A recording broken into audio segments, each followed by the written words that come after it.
In the ancient land of Phoenicia, where the sea shimmered like liquid gold and the air carried the scent of incense and salt, there stood a powerful kingdom ruled by King Ethbal, a priest king devoted to Baal, the god of storms and fire.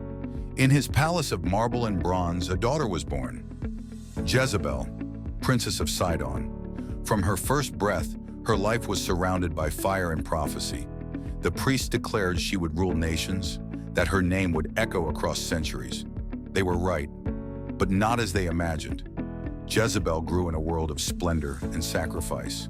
The temples of Baal towered above the city, their altars dripping with oil and blood. She learned early that power was a god of its own, demanding worship, cunning, and fearlessness. Her mind was sharp, her will unyielding. She was not content to be merely beautiful. She sought to control the tides of destiny itself. By the time she came of age, her reputation reached beyond Phoenicia's borders. Across the desert, in the land of Israel, ruled King Ahab, a man torn between faith and ambition. To secure peace between nations, he sought alliance with Sidon. The marriage to Jezebel was more than a union of hearts. It was the merging of two kingdoms, two religions, two destinies. When Jezebel arrived in Israel, her chariots gleamed beneath the sun, her servants carrying golden idols and vessels of her god. To Ahab, she was mesmerizing, intelligent, powerful, radiant. But with Jezebel came the seeds of rebellion. She brought the worship of Baal and Asherah into the heart of Israel.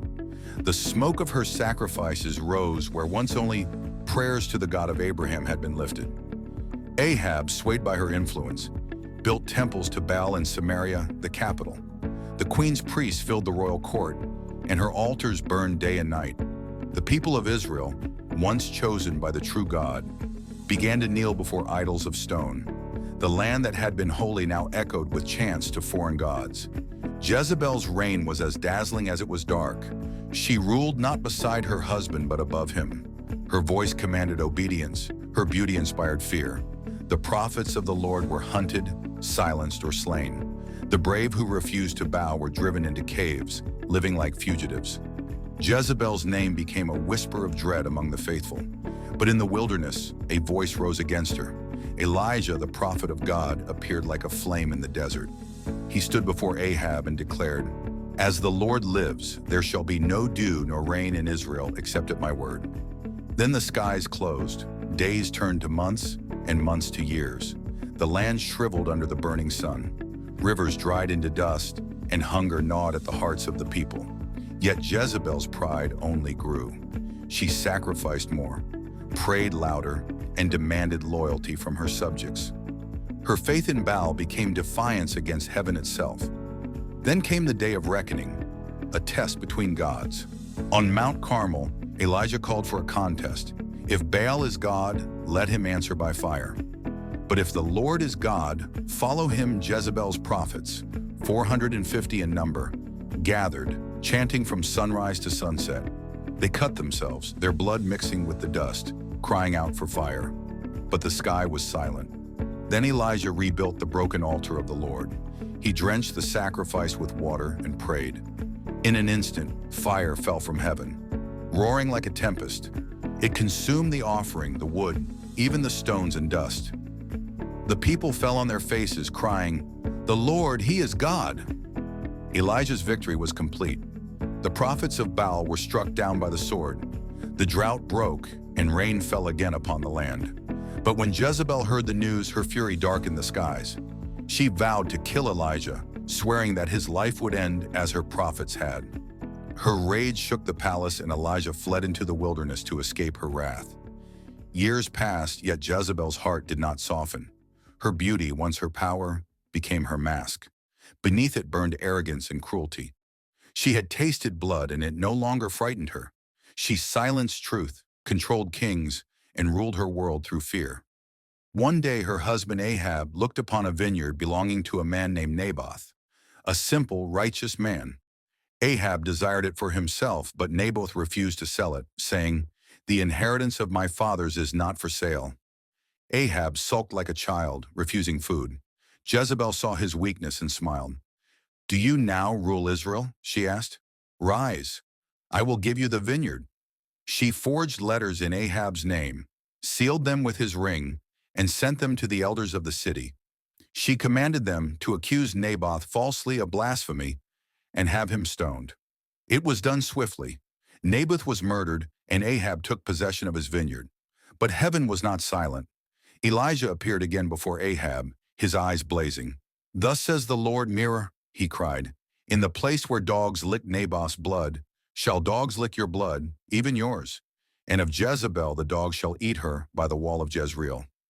Years later, Ahab went to war.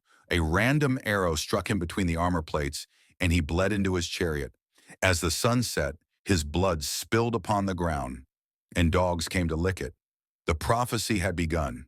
Jezebel remained, her hair silvered, her throne surrounded by ghosts. Her sons ruled after Ahab, but corruption consumed them. The empire she had built began to crumble, yet Jezebel clung to her crown, her pride her last companion. But in the north a storm was rising. A commander named Jehu, anointed by God to destroy the house of Ahab and cleanse the land. His chariot thundered across the plains toward Jezreel, leaving a trail of dust and dread. When word reached the palace that Jehu was coming, Jezebel did not flee. Instead, she faced death the only way she knew, with defiance. She adorned herself in royal garments, painted her eyes with kohl, and stood at her palace window overlooking the gates. She was no longer a queen. She was a legend facing her end.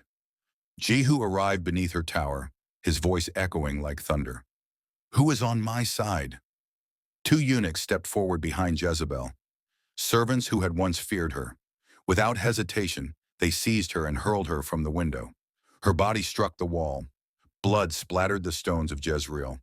Her body lay broken beneath the hooves of Jehu's horses. Later, when they came to bury her, they found nothing. Only her skull, her feet, and the palms of her hands. The dogs had devoured the rest, fulfilling the prophecy of Elijah spoken years before. That night the palace burned. The house of Ahab was no more. The temples of Baal were torn down, the altars reduced to ash, and the priests slain. The reign of Jezebel ended not with glory, but with judgment. Yet her story did not fade. It became a shadow upon history, a warning to rulers, to nations, to hearts. She had everything: power, beauty, wealth. Yet she defied heaven and lost it all. Her name became a symbol of corruption and pride. But within her story lies a reflection of humanity itself. The endless thirst for control, the illusion of immortality, the rebellion that beats in the hearts of those who forget humility. Jezebel's legacy lived on through time, not as triumph, but as tragedy. The woman who wanted to command gods became a lesson in the futility of defying them. Centuries later, her name would still be whispered in scriptures and sermons, not as praise, but as a warning. The warning that no power endures forever, that arrogance leads to ruin, and that truth, though silent for a time, always rises again. The story of Jezebel is not merely a tale of punishment. It is the story of every kingdom built on pride, every soul that seeks to rule without reverence, and every age that forgets the source of its power. She was born in fire and died in blood. Her throne turned to dust. Her gods turned to silence. But the truth she defied still stands, eternal, unbroken, and victorious. Jezebel's story ended thousands of years ago, but its lesson burns brighter than ever. Power fades, pride falls, only truth endures. If you were moved by this story, don't forget to subscribe, like, and share, so more people can witness the epic tales that shaped our world.